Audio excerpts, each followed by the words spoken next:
to an agent, and Justin Donaldson, is he in attendance? Sir, come out up to the podium, state your name, kind of speak into the mic there. Justin Donaldson. Do you solemnly swear the testimony you're about to give is the truth and the best of your knowledge? Yes, sir. I do. Thank you. Mr. Chairman and members of the board, I appreciate the opportunity to come before you today. I represent Trans World Network Corporation. We're a communications company providing broadband internet services to rural locations. Our business model is to partner with rural electric co-ops to be able to provide to their members. What we try to do is we try to get in or be able to make a relationship with the rural electric co-op, as they've been around for many, many years. They have good reputations in a lot of the rural areas. And we provide their members with broadband internet service and voice over internet telephony services. The reason why we've done our business model following this is because most of the rural areas are being neglected when it comes to broadband internet service. There are programs out there that have been funded by federal government that allow for middle mile or last mile gear to be installed to provide to the rural areas. Most of those funds are being taken up by companies that are laying fiber right next to fiber. And they're doing a lot of the middle mile, but they're forgetting about the last mile people. I myself come from a rural area, so I choose to do this business because it allows for me to provide the opportunity to others the same as I want for myself. We all have children that are being given laptops in schools. A lot of their work is being done online, and in the rural areas, that's very difficult. Choose to try to get my kids to do their homework at home rather than at the public library and other areas like that. And that's what our business model has been based on. I come to you today with the proposal to get a conditional use permit. In your packet, it should have a letter of intent. I'll just read from that. The project is located in Torrance County, tract D2, lands of Padilla, located in the southwest border of section 28, township 3. This land is actually owned by Mr. Raymond Cisneros. This project involves the installation of a single wood pole with an AGL or height of 50 feet. 2 antennas and an equipment cabinet will be mounted to that pole for the purpose of providing wireless internet to the surrounding area. A 10-mile radius, actually it's more of an 8-mile radius. Both antennas are low profile and small in size. The equipment cabinet is 37 inches by 24 inches by 20 inch. And there should be a site drawing or a sketch in your packet. The project will have minimal effect on adjoining properties. The equipment will not create any noise, glare, or odor. Further, the wood pole will have a maximum height of 50 feet and will not be visible from surrounding areas. That statement. Obviously, a 50-foot pole is going to be visible from right by it. Where this pole will be located, there will be minimal impact or visibility of that pole, as it's in the same easement as that of Central New Mexico Electric Co-ops. So there's already power poles along that. We are actually locating this pole in the easement of Central New Mexico Electric Co-op. The single wood pole structure with 1 access point and 1 Omni antenna will be compatible with surrounding land use that is characterized by low density residential development and low intensity agricultural activities. The equipment that we use is actually, it's a Motorola equipment. Motorola was just bought out by Cambian, so they're called Cambian now, but Motorola were the designers, the engineers of this equipment. In the early 90s, there was a section of this RF spectrum that was released as basically any use. It was given to, it's in the 2.4 frequency range as well as in the 5.4 and the 5.8 frequency range. That was basically any type of equipment could utilize this band of frequency. What happened was, as you saw a lot of, we see garage door openers, we see wireless routers in our homes, we see baby monitors, microwave ovens. All of these fall into that same frequency range and can be utilized for any purpose. Obviously, it comes under regulation from the FCC. There are certain requirements that that equipment must meet. Motorola engineers went to the drawing board. They came up with this idea, as well as a lot of other companies have done so. They brought about the use of that same frequency to be able to utilize it for wireless internet purposes, wireless broadband purposes. All of our equipment does comply with FCC requirements. The power output is essentially the same as what you would have for a garage door opener or for a wireless router in your home. The difference is that the antenna system will allow for you to pick up that same amount of signal from a greater distance, thus giving us the opportunity to serve from an 8-mile distance.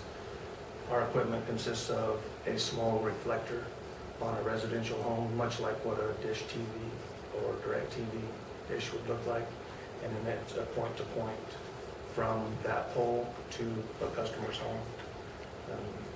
All data is encrypted, much like what you would see on a wire line or on a fiber line. Sent in small packets, encrypted packets that are disassembled and then reassembled between the subscriber module and the access point that it would be placing up on the mountaintop. Other than that, I guess obviously there will be some questions, and that I would be more than happy to answer. But this is what we're coming here today for. All right, thank you. And I'm sure there will be some questions, probably from the table at least. But according to our format, I would now like to ask anyone in the audience that is in favor of this to speak.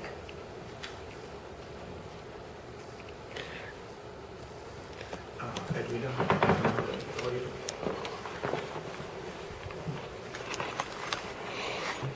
State your name for the record. So do we hear it? Do you solemnly swear the testimony you're about to give is the truth to the best of your knowledge?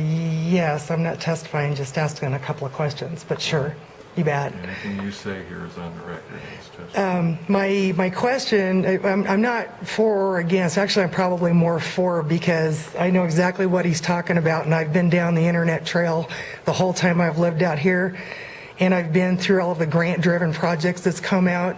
They take your money, they're in business for a while, and they leave town. These guys have got longevity, so I think it's a good thing, but probably a question that I would have, what he's talking about using is the same thing that I believe Agave's using and Higher Speed Internet's using, and those are two existing providers that we have out here right now. They'd all be kind of in the same area, I think, for the way your signals travel. So I would be kind of curious, will you guys end up walking all over each other, or can you share that bandwidth? And then as far as for our area, that 8-mile radius, my other question would be for you, just so that I can understand it in my head. Can you give me a better locator for where your 8-mile radius is? Is that on your place, Mike? No, they're both in my place. Are you like up on the mesa? Is We're that on the mesa above his place. above Mike's? Okay. Yeah, because there's a definite, back in that area, there's a definite lack of coverage. And I know Higher Speeds tried to find some tower space to bounce signal that direction. So like, for example, Susan Brazil, the town clerk of Mountain Air, they're still on satellite, which is horrible service. And, you know, it'd be nice if that could get over to them so that they could be more productive.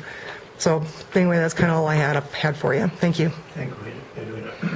We'll get around to the answers after a bit. Anyone else who would like to speak in favor? Of course, Edwina's partly in favor and partly not, so. The next question, is there anyone against it? Yes. Ma'am, would you come forward? And give us your name.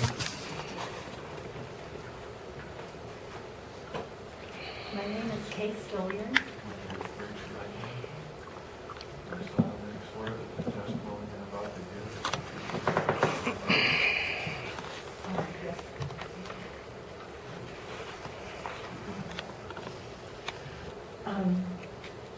Yes. Yes,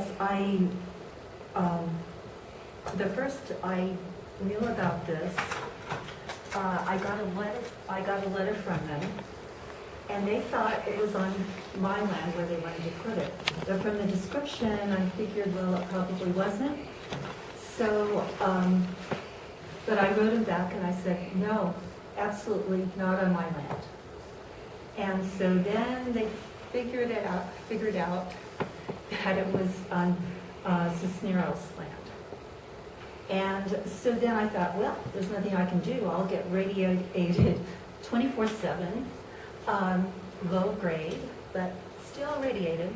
But there's nothing I can do about it, so forget it. Then I get this letter and I go, oh, well, maybe there is something I can do about it. So I went on the internet and did a lot of reading. I never did get through everything that's on it. There's a lot on it. And it's very controversial whether it causes harm or not.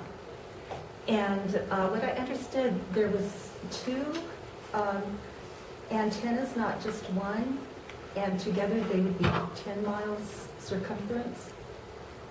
Can I answer that?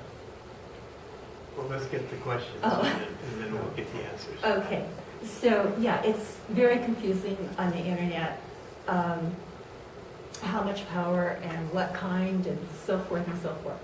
But it does give off, it's pretty clear, low-grade radiation that's continuous.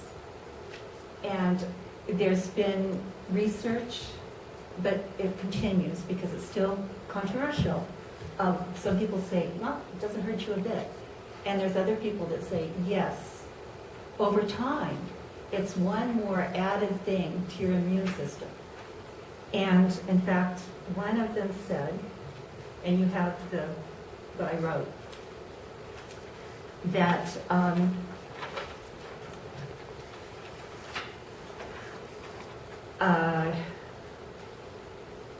the effects of low-grade radiation are now beginning to be understood from the effects of lab research around the world.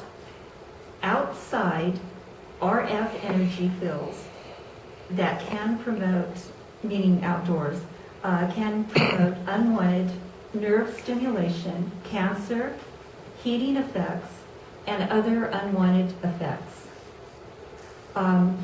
Now, personally, I have lost 2 friends that were near towers of cancer.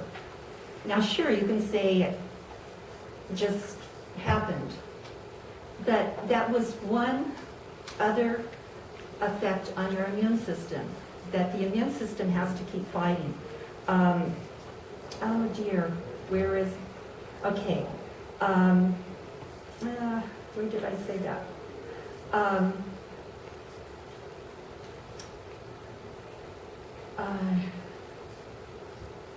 Oh well. Yes, here we go. This was Ted Meyer, and he says that RF heating of body tissues and possible DNA alteration, which means mutation, happens 100% of the people exposed to RFs. Any frequency above, well, this I added, that he didn't say it, or he said it somewhere else. Any frequency above TV channel 83 is microwave. So it's pretty clear that if this goes through, I will be another lab rat, because we still don't know. We still don't know the long-term effects. But I do know that 2 of my friends are gone, and both of them live near towers. And then I Googled Trans World Network Corporation. And again, just like all the health effects that I Googled, I couldn't possibly get to the end of them. Well, I could, but it would take hours. And Transworld Corporation, according to the Better Business Bureau of Oldsmar, Florida, has 34 complaints closed with BBB in 3 years, 17 closed in the last 12 months. They made good faith efforts on all of them, but 3 were unsatisfied. They weren't satisfied. I mean, did I say 3? I mean 13. And then it was very interesting because there was some very angry people who had very bad reviews for Transworld. One of them was Terry Jo Mohan. That happened January 2nd, 2013. And the overall thing said disappointing. And it was very long, but I will quote, if I remember, dial-up was better than this. This was a long and negative complaint. Another long and negative complaint, this is another one, was on the site Rip-Off Report Legal Dictionary. And it was long, and it happened January 3rd, 2013 is what it's told me. And it was a dissatisfied user, Southern Arizona, Transworld Network, Y-Power, Arcade, and this is what they said, Transworld Network, Y-Power, chaotic billing, software, wreaking havoc on customers, Oldsmar, Florida. This user wrote, well, and I said that he wrote much, and he did. The service is substandard, to be sure, and they never deliver the speeds they say they'll deliver. Should you be approached by Transworld Networks to change to their service, run. Don't walk, to get away from these guys. Sorry, it was on the computer. And then I found on Justia, is that how you pronounce it? JustiaUSLaw.com. I found 2 litigations. And one, I guess nearly all of the companies, do you know anything about those? One of them was that all of the big companies, it was a group lawsuit because of, I guess, they took private information from the calls. Also, they do cell phones. Now, you didn't say they were going to do cell phones? Do not use The computer said that you do. And who is to say you won't in the future? And who is to say how big that tower is going to, you can put more up there, more antennas that are going to give off even more than right now, since you do have a lease, right? And so we don't know what you'll do in the future. So that's another concern. Basically,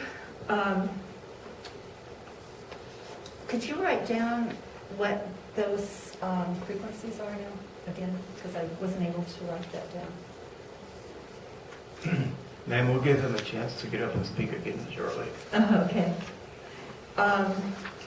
So basically,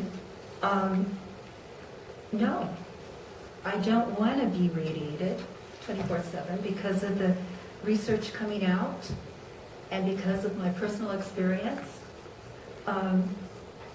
And one site said that that it is the silent polluter. And that's really true. I mean, I know that all of us are getting radiated all the time now because of all of the antennas and all the satellites and everything all over, all around.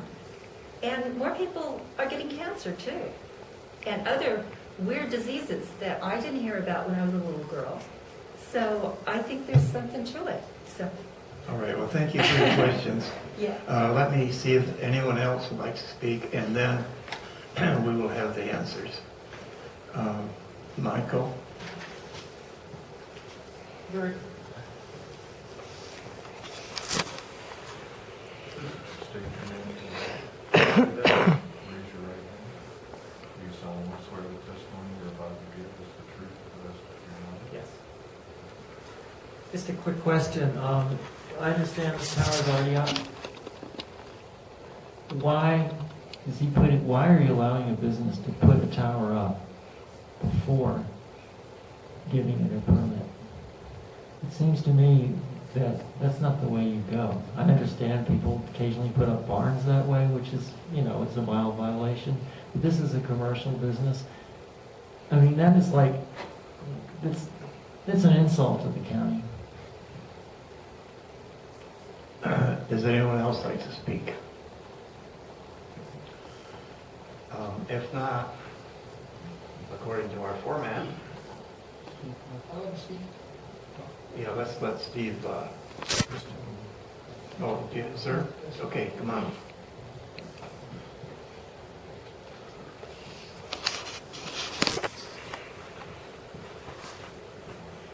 you state your name for the record? Mike Padilla. And raise your right hand. Do you solemnly swear the testimony you're about to give is the truth to the best of your knowledge? Yes, I do. I just got a question for these guys. I'm the landowner going into the property where they got the tower set up or whatever, and nobody ever stopped to ask for permission or nothing. Everybody. This is the first I heard about a couple of weeks ago what was going on and stuff. They had already set up a tower and everything. I don't think that's right either. These people need to, if they're going to do something like this, they need to come out and confront the landowners and stuff like that instead of having to come to a hearing like this. I don't appreciate that at all. Okay. Thank you, sir. Any other comments from the floor? And according to our format, ma'am, come on forward.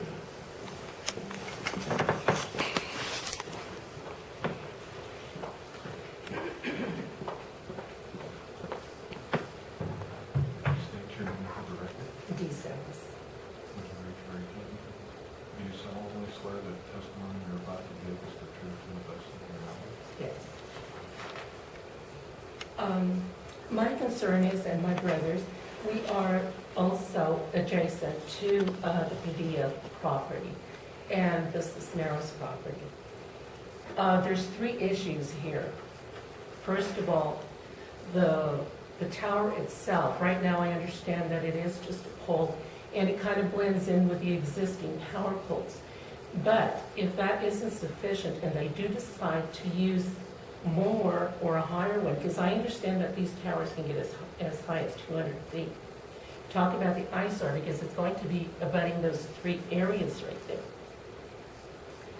Secondly, there is a health issue. While it's still inconclusive, there is the risk of cancer.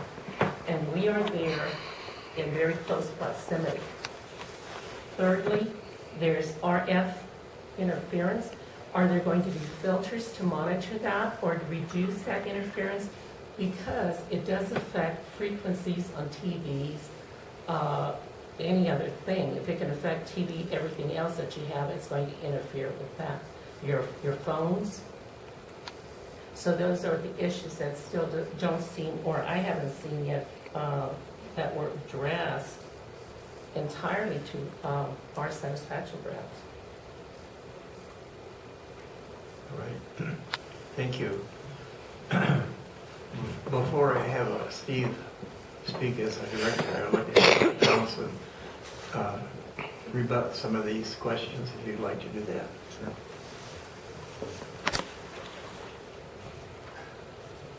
The first one that I'd like to address is the actual placement of this pole.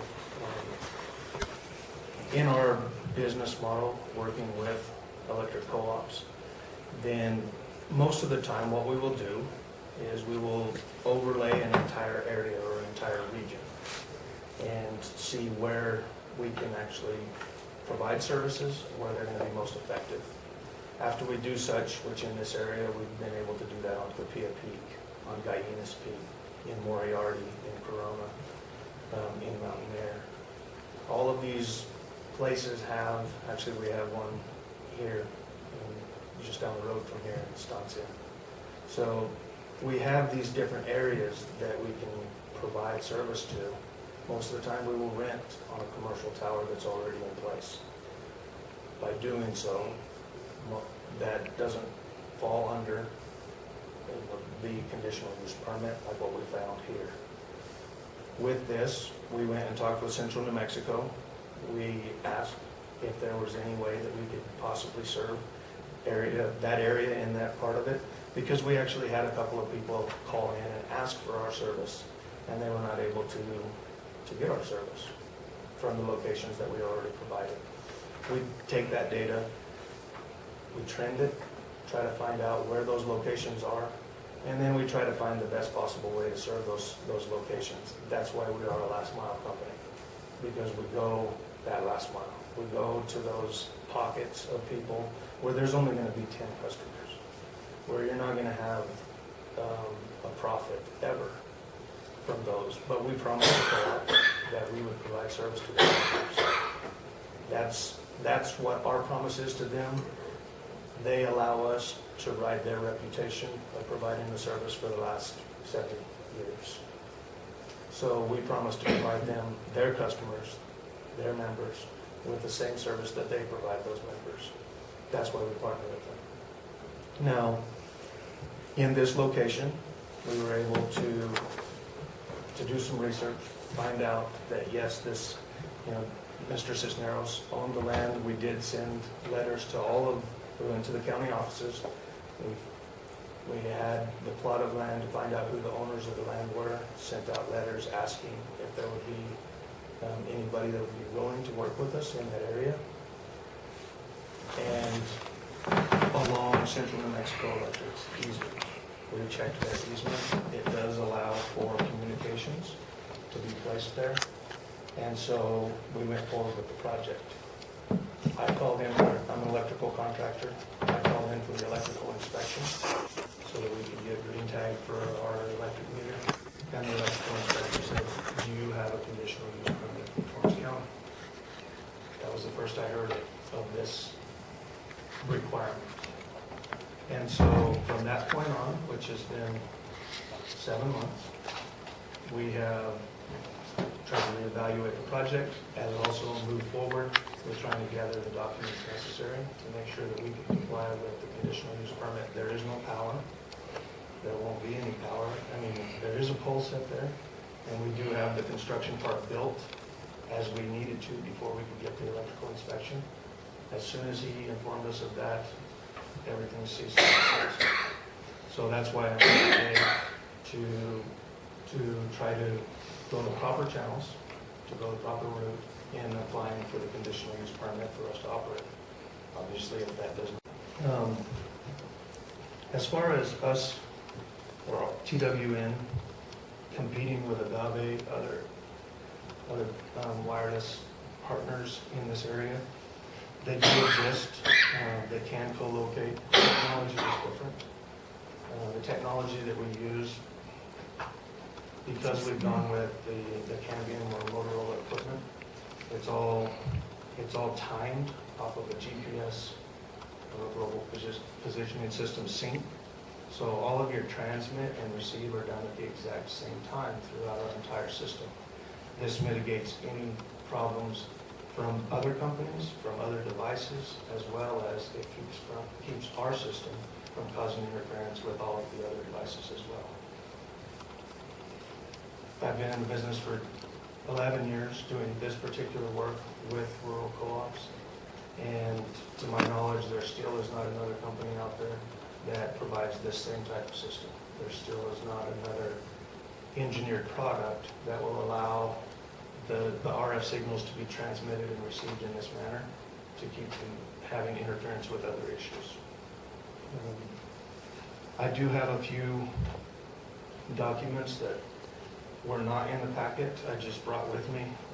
One is in the answer to the 8-mile radius. I basically have just a Google Earth overlay with a pattern of where this 8-mile radius is.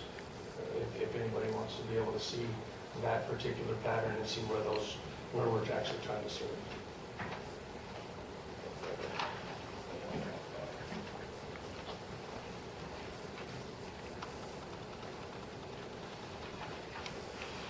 It's kind of the pink and yellow ring is where that would be, is where that would actually serve. To the outskirts of Mountain Air. Mostly it's going to be off the hillside right there at the town side bottom.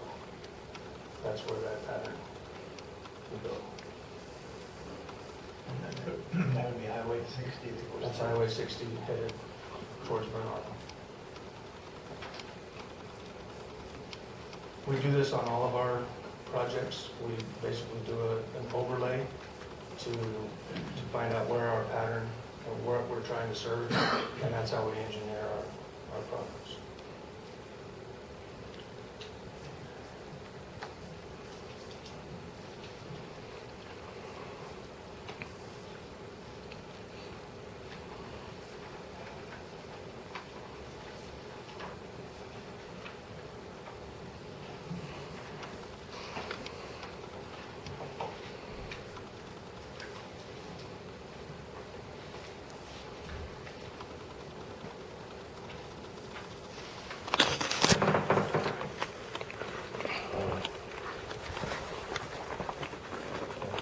We need to pause with this, but I'll get members of the audience, I'll make copies of this after the meeting, so if you want copies of this, they'll be available for you.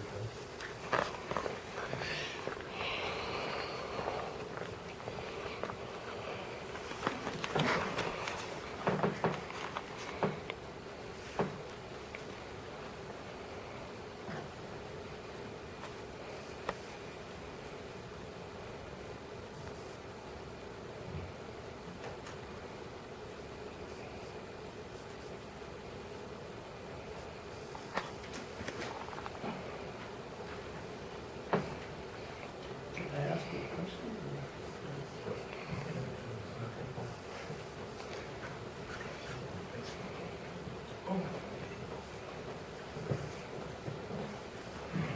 Okay, we're done.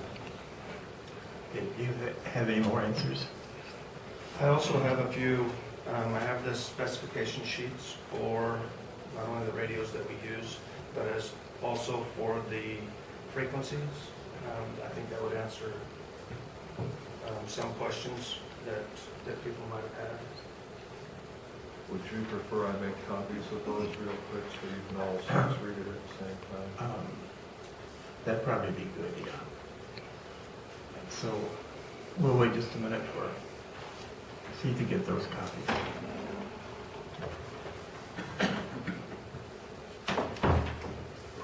Do you have anything else while we're waiting on that?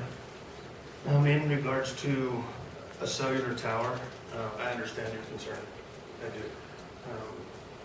I run 3 construction crews that they are exposed or have the potential to be exposed to RF every single day. And I care about them dearly. So I understand that portion of it. We have RF meters, which basically allow us to test to make sure that other antennas are in compliance with the FCC regulations and that we're at safe working levels. We do that on a daily basis. A microwave point-to-point antenna, like what you would find on a cellular tower, obviously has a very narrow beam, and they do that so that they can travel long distances. They can have microwave paths of 70 miles or more. And exposure to that is detrimental. But the exposure to the type of equipment that we're seeing here, I can put an RF meter in front of this antenna, and the levels are far less than what FCC required or is allowed. Thus, that's why we have to try to find the little pockets. That's why we put in a smaller grade application, so that we are not trying to exceed FCC regulations. We're not trying to expose the public. And I understand, you know, you're in a unique situation where you've come to the rural areas to get away from, you know, the exposure, to get away from the things that are, let's say, of the world. Wouldn't we all like to do that? I mean, that's a worthy dream. At the same time, there are a lot of us that want those same benefits of being able to live in the rural areas. Yet, we can't provide without having services such as this, power, you know, whatever those services are. Internet, unfortunately, has become one of those commodities that we can't live without as a race, and as a people.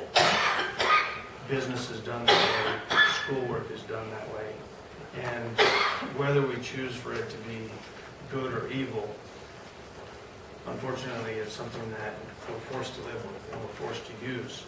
And so, TWN, we choose to try to provide that service with as little impact as possible on those around it. As far as the tower being different, just as the conditional use permit, the intent says this is a 50-foot wooden pole in the line of Central New Mexico Electric Co-op. That's all it will ever be. There are less than 20 homes that this location is going to see. And because this is a wireless service that is a point-to-point service, it's much like a flashlight. If you can't see it, you're not going to get service. And so those 20 homes are going to be the only homes served by this. There won't ever be anymore. The system will never expand. Other than this technology that we have will allow for higher bandwidth. We can buy software keys that will allow for this same equipment to provide more bandwidth as that time comes. As far as the litigation and that on the internet, I've seen some of that. I don't know what the one in California was about. That was a lawsuit against every single company that exists, basically, in the telecommunications industry. We do not do business in California, as there are no electric co-ops in California. One small one down by Yuma, Arizona, but we don't provide any services in the state of California. As far as customer complaints, I would say that we try to make sure that we take care of every single customer. We have roughly 15,000 customers right now with just rural electric co-ops. It's hard to please them all. It's certainly something that we're going to try to do. We're going to do our very best.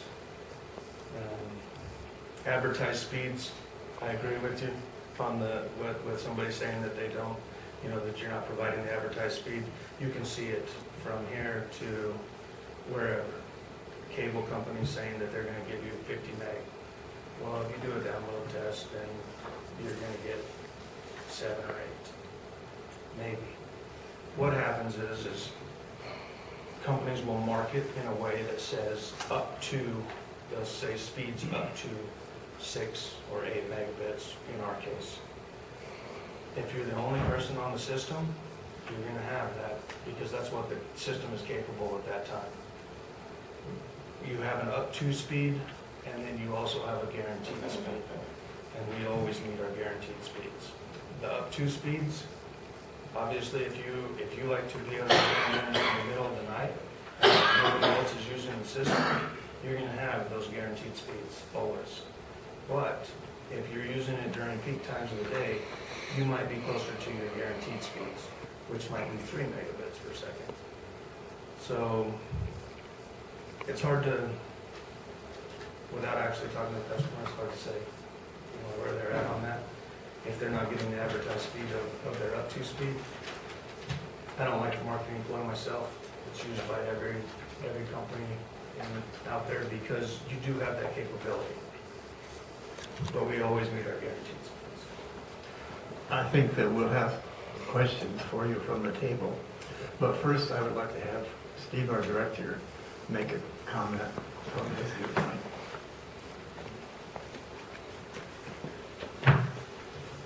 Thank you, Mr. Chairman. Just for the record, it was in July when Mr. Donaldson contacted P&Z regarding conditional use permit, and he found out from the co-op that they wouldn't install the meter before he had a permit from the county. At that time, I informed him of what needed to be done to come into compliance with the ordinance. Their mother company is located in Florida from the people I've been talking to there. And when the application did not come through by August, I did issue a notice of violation. And because the pole had already been installed, without coming to us first. And then the company was dragging its feet and coming forward, doing stalling tactics.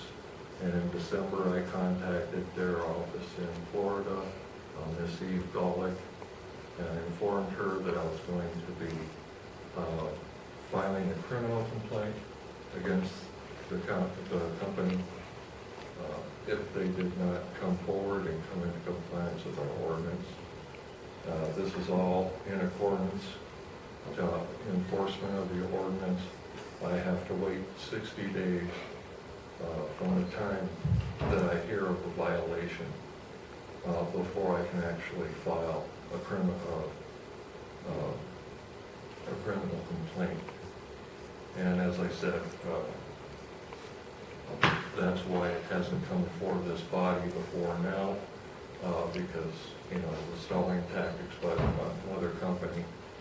And, but if you decide to grant this application, that will bring them into compliance. If not, they'll have to take the pole down. Thank you, Steve. And we need to ask permission to speak a few minutes ago. Anything else? Yes, I do. I'm still sworn, correct? What I wanted to bring up and possibly ask you to maybe speak to Mr. Padilla again. His understanding is to get to this pole, they're going to come through his family's ground. And I know that that family's endured a lot of money and hardship in court over that access. And as a broker and a realtor out here, the property that's up on top of that mesa, to get to it, you have to drive through his family's land right past his mother's house.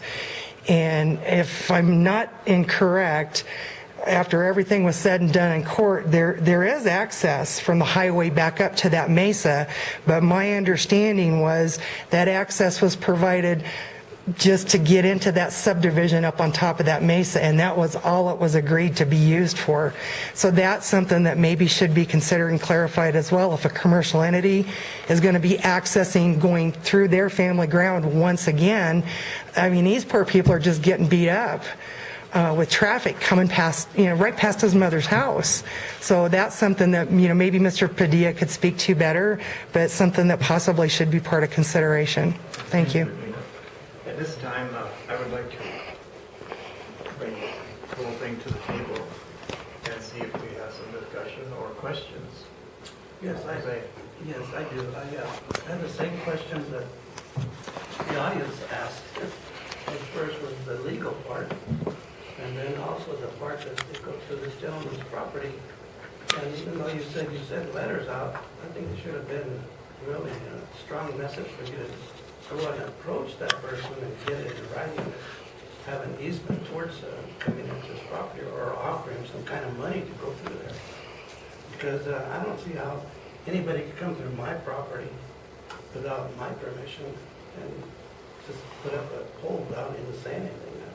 I was questioning that myself when I saw this. And it seemed like it goes a long way around just to get through that hole. I don't know why you couldn't get a little closer. And then go through this lady's property and see if she would like it, maybe put an easement to hers. I'm pretty sure you would like that. And that would have been a closer message. And he's closer to Cisneros' property. So I could understand that whole thing there. Does the co-op go through that easement? Is that why you use that spot? Mr. Cisneros has the easement to his property, as well as Central New Mexico Electric Co-op has that easement. And that's why that pole was placed in Central New Mexico's easement on in that same area, using Mr. Cisneros' easement rights. But that question still goes towards me because you're going through there as an enterprise. Then you're going to be making money out of this, and you say you're renting from the co-op. We actually have an agreement with Mr. Cisneros Yeah. to rent, to rent or lease space on his land. Right.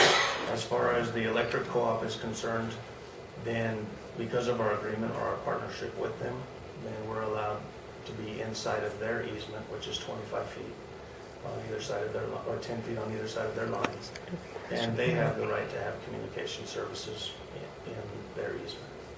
But it wasn't, like you're coming before us to get an application permit, conditional permit, and your company already knew it was, you weren't in the route.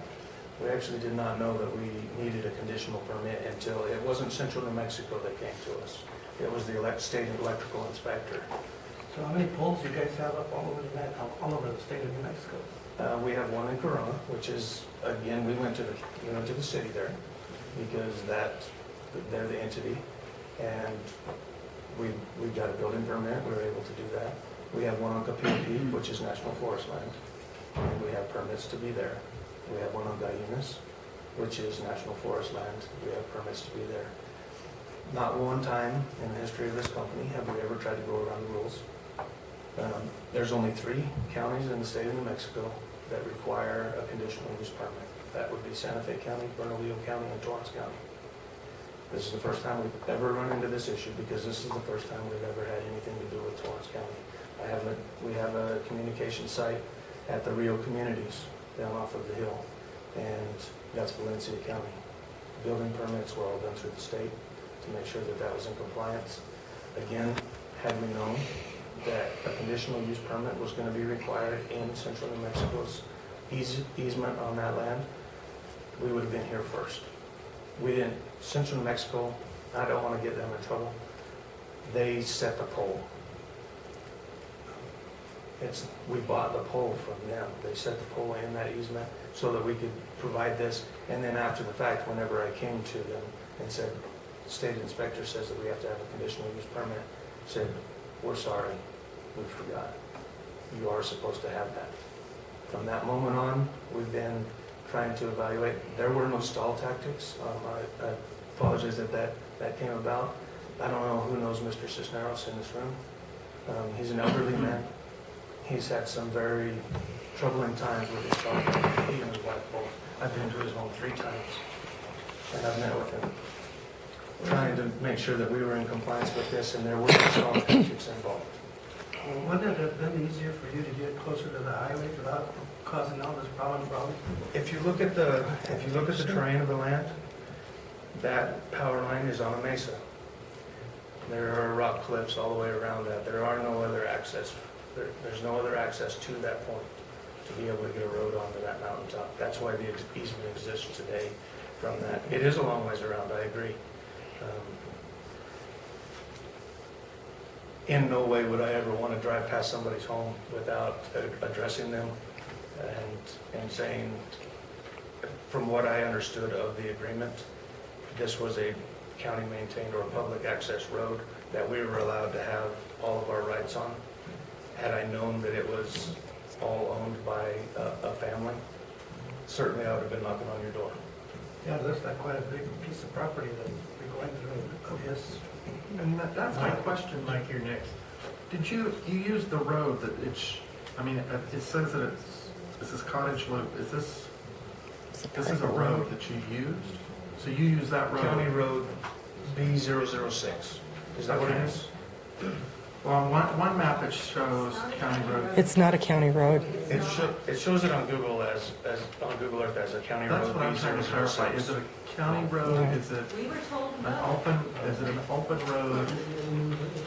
You just didn't cut fences and go across the property? I'm trying to get clarification.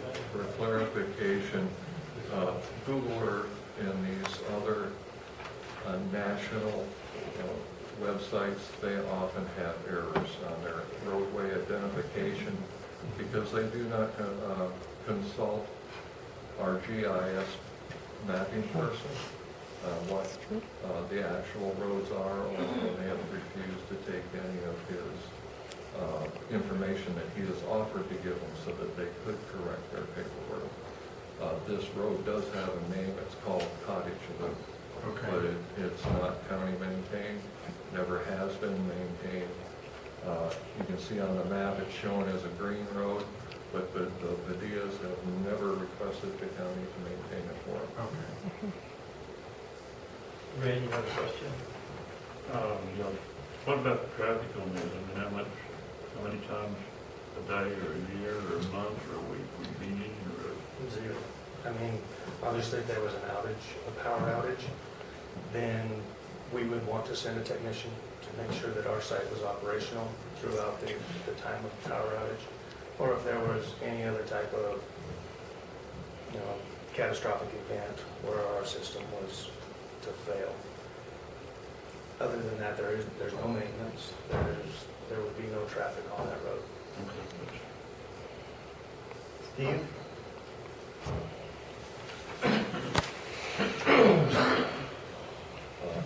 I would like to say something on as far as the situation with this lease, and probably Adolfo would be the better one to answer this. We had a similar situation, but it was the United States government a few months back, where that area within the lease that they have from the landowner is considered to be their property, and so they do have a right of access to it. But probably legal should clarify that point because this isn't the federal government. Mr. Chair, I guess I'm trying to understand the question. If they have an agreement with the co-op and they access the co-op's easement, I'm assuming they access it by the same way the co-op accesses the same spot. In effect, I'm kind of just piggybacking. So if the co-op can access this easement, then I do not, I guess I'm trying to understand the question. I do not understand how they would not be able to also access it if they are basically operating underneath the wings of the co-op. So Steve, can you add, What's the co-op's clarify the authorization question? for access? Yeah, sorry, Adolfo.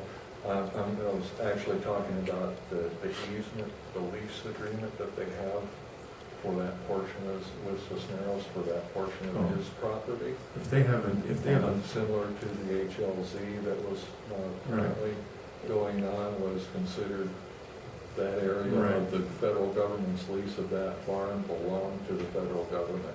Sure. That was the point of clarity. Okay. If that applied to a private company. If a person is leasing land, then they have a right to. It's still not clear. They have a right to use the land they've leased, unless there's a conflict between the person the lessor, the person that's leasing, and the lessee, the person who is receiving the lease. then they have a right to use the land as it's described in the lease. And that's a right that would be recognized in the court of law. So And that would include a right to access, correct? yes, because the underlying land has a right to access, then they would have a similar right to access. It'd be very irregular to lease land and not include the right to access the land that you leased. So if the underlying land has a right of access and you lease a portion of that, then that portion that's leased will also have that same right of access. Which goes back to the conditional request. Ronnie, do you have any questions? I would like to ask a question to Mr. Padilla, Yes, sir. if that's okay. That right away that Please the, come up to the microphone, Mr. Padilla. We won't be able to hear him on the recording in the back there, Mr. Torrance. okay. That easement that goes through your property right now that's accessible by this gentleman's company, is that also a easement for the electric company? Yes, it is for the electric company. What my concern is, okay, the electric company gives them a right of way to get in, right? Right. Okay, in return, do these guys give somebody else a right to get in and just keep on and on and on, and how does it, where does it stop? That's what was going to be one of my questions. You know, is it gonna keep rolling, or is it just gonna stop right there? So that was gonna, that's. It's an electrical easement in case they need repairs, or whatever they need to get in there for. That's it. Not, it don't say nothing about putting up new towers, or doing this, or making money, or whatever, it just says to go and repair your poles, or your lines, or whatever. Yeah, that was, okay, thank you. That was gonna be my question to our lawyer. If this company here is going into this property of Cisneros and paying them for the use of that tower, he's getting income from that. And then they're also renting from P&M. Everybody seems to be making money but that gentleman over there. So what's the deal here? From what I Excuse my words. no problem.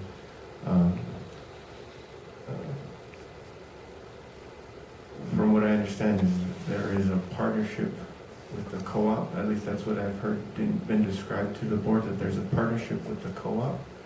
And within the co-ops, and this is what's been described, and so I think I'm reiterating, within the co-op's right of operation, or what their scope to fit right in with their right. And so presumably at some point in time, with the gentleman in the audience, there may have, I don't know what, maybe there was an arrangement between him and the co-op, presumably at some point in time, and whatever the co-op's rights are, they hear that they have the right to access, and this appears to be part of a partnership with their operation.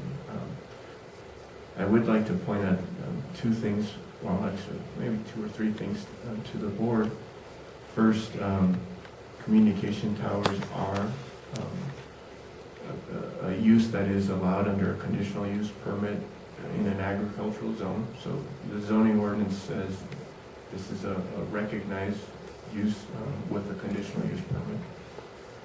Secondly, I did not see anything about the regulation of frequencies in the zoning ordinance. So the FCC is going to be the entity that will basically regulate the frequencies, and it's at the FCC that we're kind of a little bit at their mercy, because we're all bombarded by with our cell phones and all of these other gadgets by radiation in this frequency, but that's not regulated by this body. So I guess those are the 2 points I just wanted to make sure that this body, at the heart of it is the zoning ordinance and enforcing that, and I just wanted to point those 2 points out. It would seem to me that if the power company co-op wanted to lease that to someone else, they could do that for whatever legal thing it was for. But this gentleman's company cannot release themselves to someone else. It would depend on the agreement. If that initial agreement says there's the right to sublease and sublease and sublease, not seeing those, but then that would be a matter between the original person that gave that easement to the co-op, or however that came down, right, to look at the terms of that. Right now, it's coming forward that the co-op is partnered with this company, and that they're doing a use that's, at least what's been represented to the board, is they're performing a use that's within the scope of their easement. Thank you. Michael? Yeah.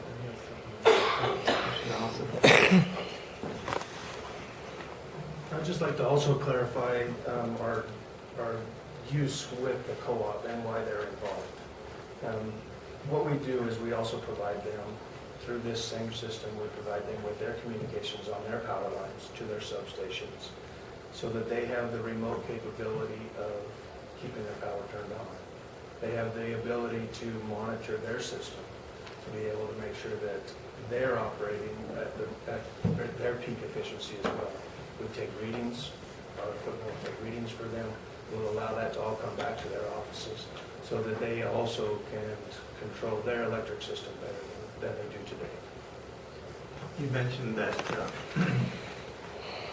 you would serve, I think you said 20 homes. There's the potential of 20 homes maybe. Obviously, I don't know how many. But you're talking about an area, and if more homes were to come in that area, it could increase, I suppose. Obviously, if that was the case, then yes. Do you have,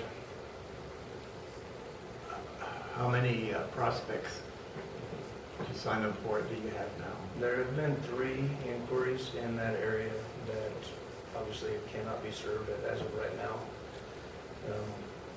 In trying to make sure that we keep our promise to the electric co-op, then we've decided to try to pursue this. I don't know how to say it, other than 3 people is not a money-making venture. It's a promise that we're trying to keep. That's what it's about. Any other questions or comments? If this tower was approved, what would be the frequency of traffic through Mr. Padilla's property over a year's time? In a year, I would, other than a power outage, that I can't control. But as far as a maintenance type thing, there would one time a year possibly for me to go and make sure that everything has been taken care of. Other than that, everything we do on that site is remotely monitored. We can make sure that everything is always operational. If there's a power outage, we're going to keep our system alive. We're going to go out there and we're going to take a generator and we're going to run it for however long it takes to try to make sure that that service stays up. And then, obviously, if you had some other type of event that caused some problems, then we would go and we'd maintain and we'd fix our service. In a year's time, though, I would like to say that there would be one trip. If something happens, we have monsoon seasons. I don't know how well those lines are monitored. I don't know how many times you experience a power outage. It could happen 3 times in a week at that point. But as far as us going in on a routine basis, that won't happen. Any other comments or questions? I just have a comment for staff. Just to reiterate, what we're looking at is the wooden pole, 50 feet.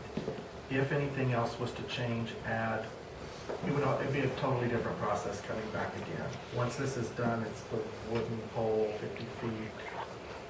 Because I hear fears of a bigger cell tower and all this stuff.